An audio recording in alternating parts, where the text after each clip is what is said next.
ఒకసారి అట్లా వాపించుకునేదంట వాళ్ళ ఊరు కాడ మళ్ళా కూర్చుంది పోతారంట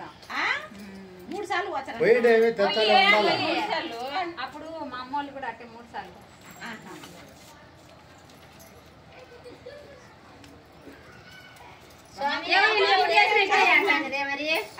ఎప్పుడు చేసిన ఇట్నే చేస్తాను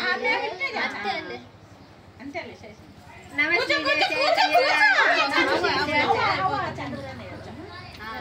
అన్ని తీసుకోవాల్సిన ఒకేసారి లేకపోతే తీసుకో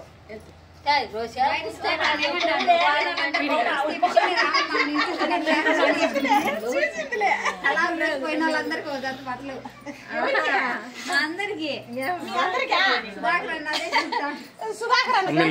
కొడుకు ఫస్ట్ ఆయనకే కదా